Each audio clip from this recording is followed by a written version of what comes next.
I've realized that you don't have to be best at what you're doing. You don't have to constantly drive yourself up to the point of anxiety to feel like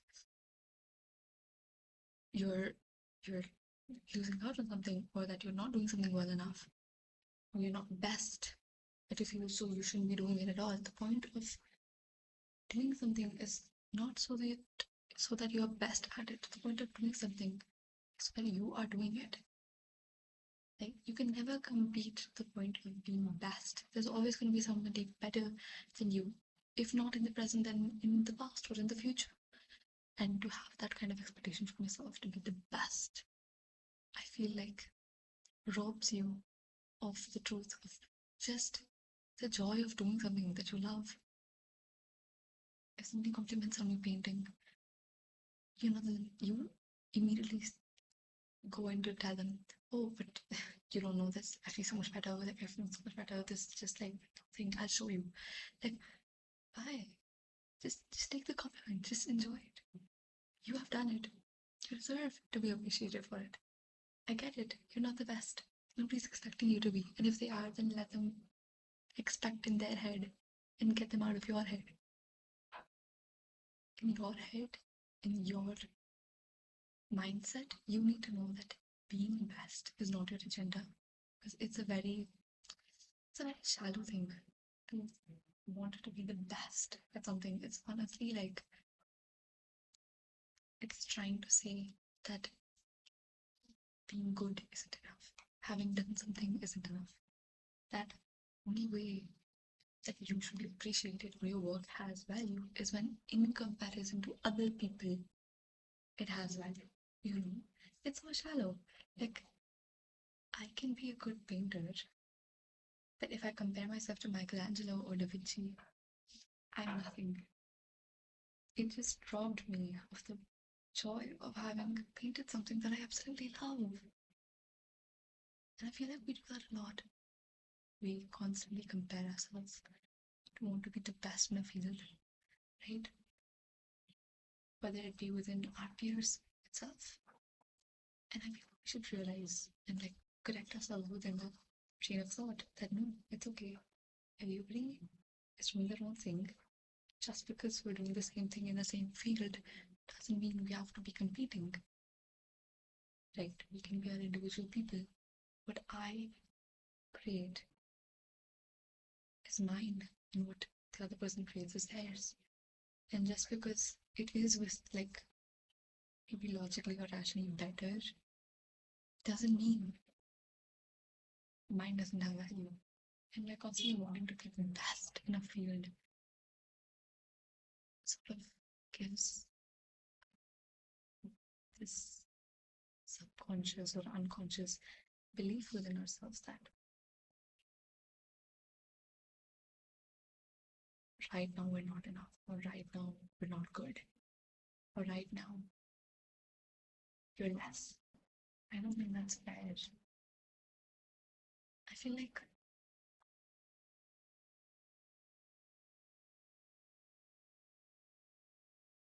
okay, so there's this anime called Love Through Prism. It's a beautiful, beautiful anime. Go watch it right after this video. In that, there's this girl and there's this guy, and the guy is an amazing waiter. He's always number one, and the girl's agenda is to be number one, to be able to, you know, survive her scholarship into this new country that she's come to. I think it's London, I'm not sure.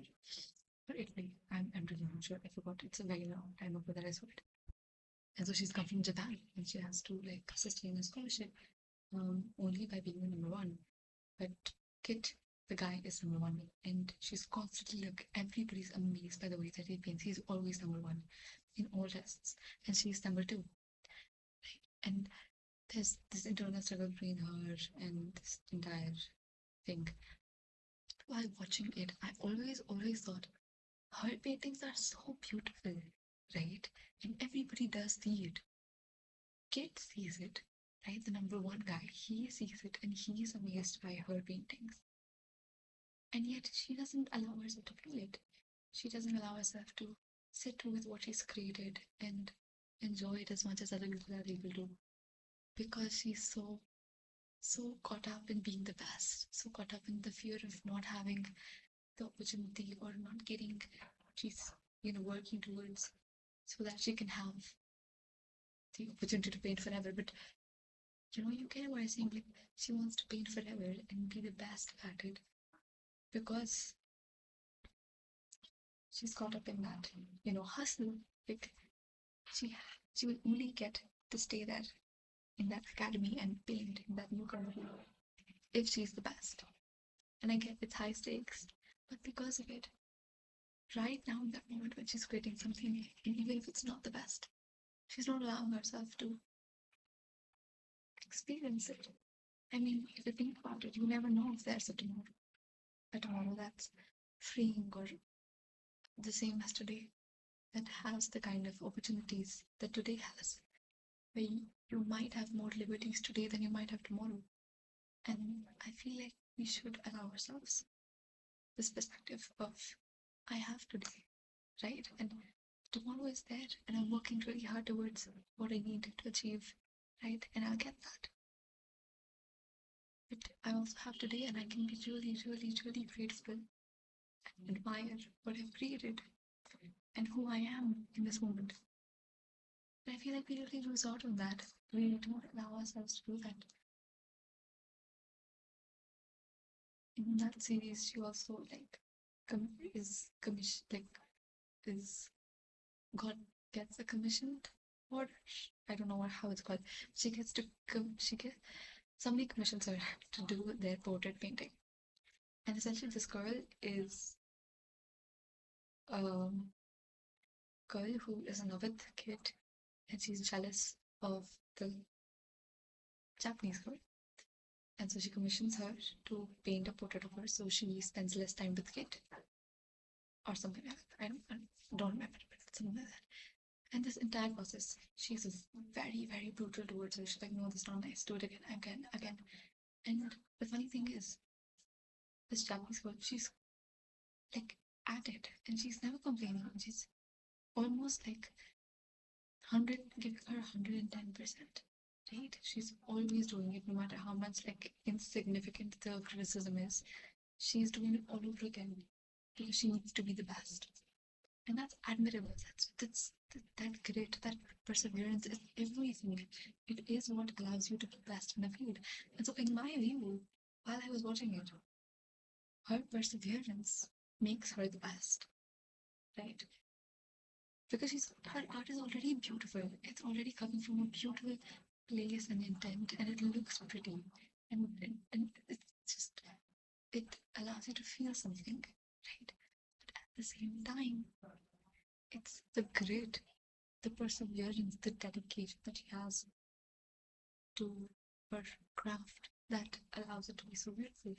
And I feel like we measure being best at a field or being good or being excellent in very rudimentary or shallow ways itself. Like it's not even about being best, it's about being better than someone else.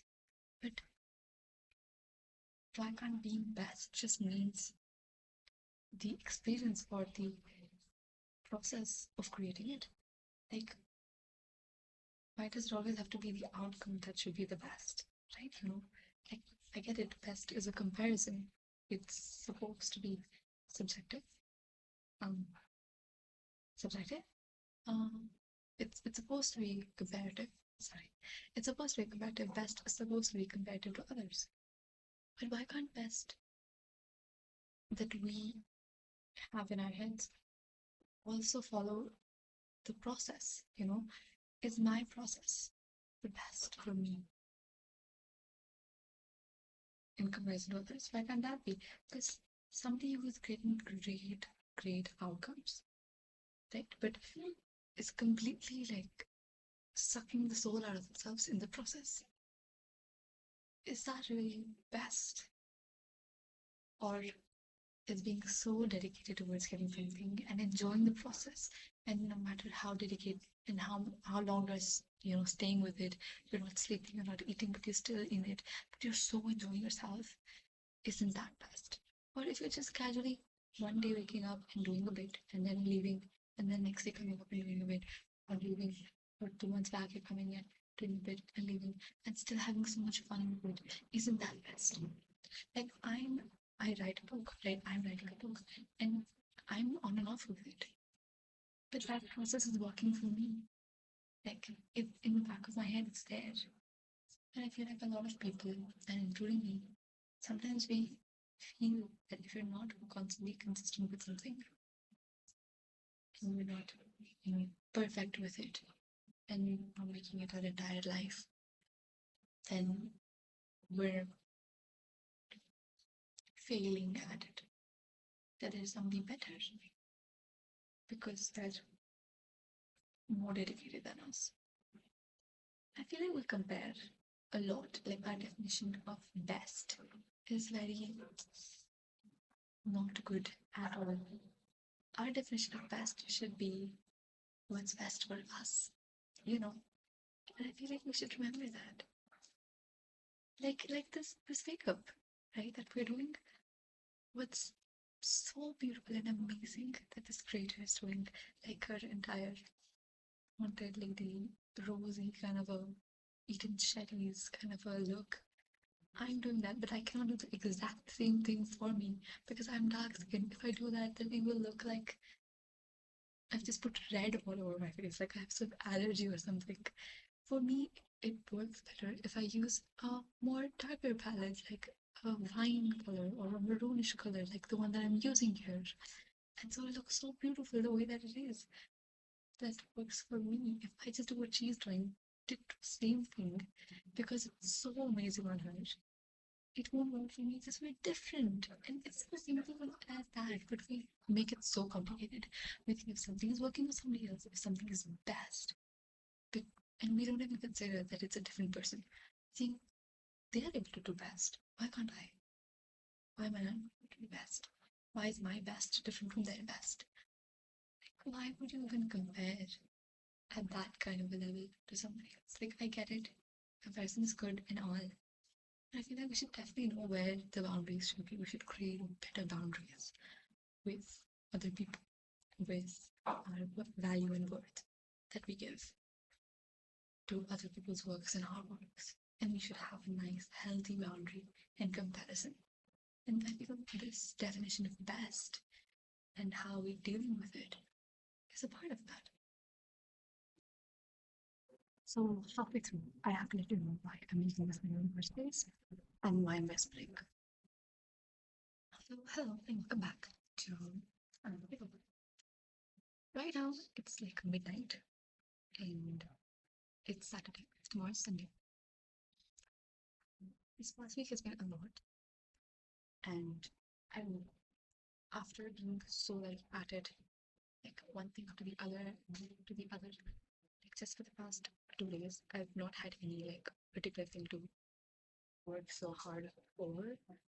So I think I've been sleeping so much, like so much. You have no idea how much. So like I wake, I'm sleeping at 1. I wake up at 11, and then I do something, eat lunch or whatever, and then come back at 2 and sleep again, and wake up at 7. That's how much I'm sleeping. And if I have classes, then I'll go to class at 7:30, and I come back at 12. I'll have my lunch, and then at 2 or 3 I'll sleep again, and wake up at 7. Like go to sleep and rest. Having like a lot. I feel like the reason why I've been needing so much of sleep is because either I'm a good right, and I just cannot work. Like I just cannot fathom the idea that I don't have something to reach, like to work on so much right now. At the same time, I do have something to do. Basically, procrastinating towards it. So I don't know what it is. But it is either one of those things. And and I thought that I should just do something fun. And the first thing I could think of was this, to do a makeup tutorial and just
I'm speechless. You have no idea how gorgeous this looks. I'm shook. It's so pretty.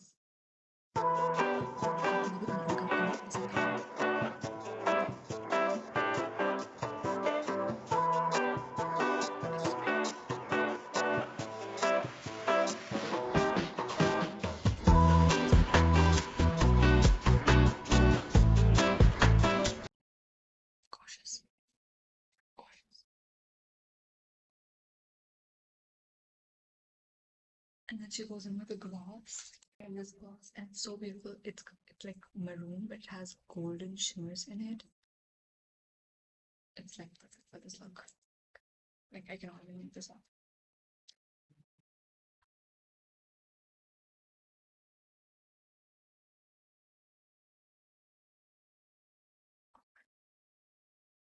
This is how I look. This is mine. Let me just open my hair.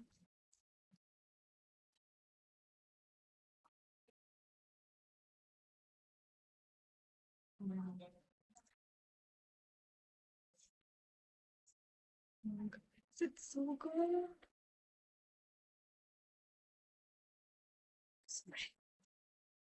I'm not obsessed. The important.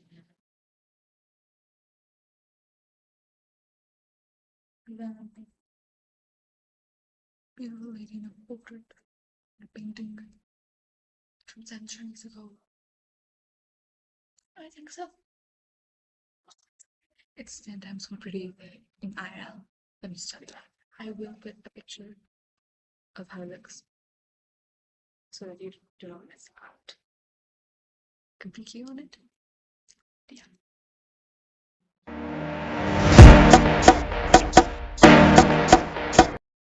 So that's the video, guys. Thank you so much for staying with me without a mic, without a proper camera setup again. I feel like these are the best videos that I come up with because it's just spontaneous and it's just me, right? And I hope you remember to know that it's okay to not be the best in your field and to just be best at feeling amazing and doing what you're doing. The main focus is how you feel. When you're painting, how you feel. When you're singing, how you feel. Best will come in due time, right at you, as long as you're having fun. So that's the message this video has for you. I hope you have a great week ahead, and I hope you enjoy this video and this beautiful makeup tutorial, which wasn't a tutorial at all, but I hope you follow the makeup artist I used to do this makeup video. I will tag her in the description box. And share some love, guys. Have lots of fun.